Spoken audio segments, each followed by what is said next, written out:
తాకట్లో ఉన్న మీ బంగారాన్ని విడిపించి ఆ రోజు ఆన్లైన్ రేటుకి కొంటాం. Sharma gold company. అభంశుభం తెలియని ఆ పసిపిల్లల పాలిట తండ్రి కాలయముడయ్యాడు. చిన్న కారణానికే పెద్ద నిర్ణయం తీసుకున్నాడు. ఇద్దరు చిన్నారులను నీటిలో ముంచి ఊపిరాడక చేసి చంపేశాడు. అనంతరం తాను ఉరివేసుకుని ఆత్మహత్యకు పాల్పడ్డాడు. ఏమైందో ఏమో కానీ అల్లారు ముద్దుగా చూసుకోవాల్సిన తండ్రే పిల్లలను నిర్దాక్షిణ్యంగా నీటిలో ముంచి ఊపిరాడకుండా చేసి హతమార్చాడు. హోలీ పండుగ పూట నెలకొన్న ఈ విషాద ఘటన స్థానికులను ఉలిక్కిపడేలా చేసింది.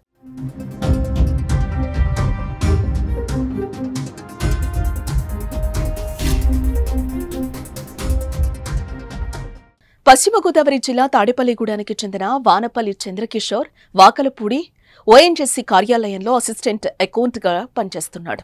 ఉద్యోగరీత్యా భార్య పిల్లలతో తోట సుబ్బారావు నగర్లోని ఓ అపార్ట్మెంట్లో నివసిస్తున్నాడు.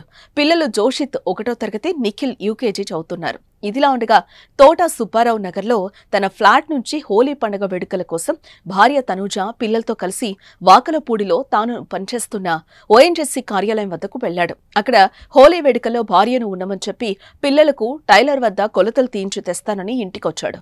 అలా ఇంటికొచ్చిన చంద్రకిషోర్ ఇంట్లో బాత్రూం బకెట్ నీటిలో ఇద్దరు పిల్లలను ముంచి ఊపిరాడకుండా చేసి హతమార్చాడు. అనంతరం బెడ్రూంలో ఫ్యాన్కు ఉరివేసుకుని ఆత్మహత్యకు పాల్పడ్డాడు.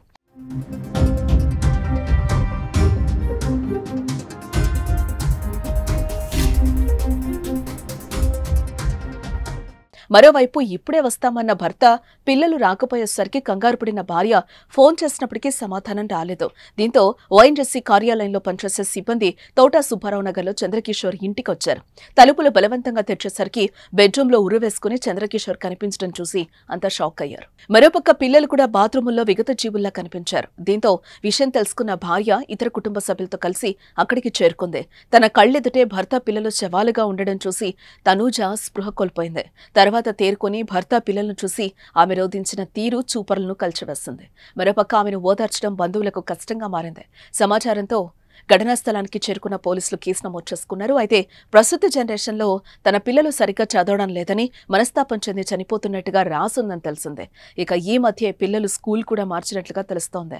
ఇదిలా ఉంటే చంద్రకిషోర్ ఇలా చేయడాన్ని ఎవరూ నమ్మలేకపోతున్నారు.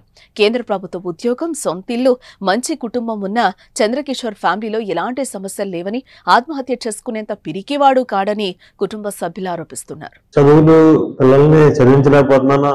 ఇప్పుడే స్కూల్ మార్చారు రీసెంట్ గానే. ఎల్కేజీని ఫస్ట్ క్లాస్ బాబుకి. స్కూల్ మార్చడంలో ముందు సంవత్సరం కట్టిన లక్ష ఫీజు, 2 లక్షలు అంత ఫీజు. ఇప్పుడు చిన్న స్కూల్లోకి మార్చానంటే వేరే 50,000 అంత.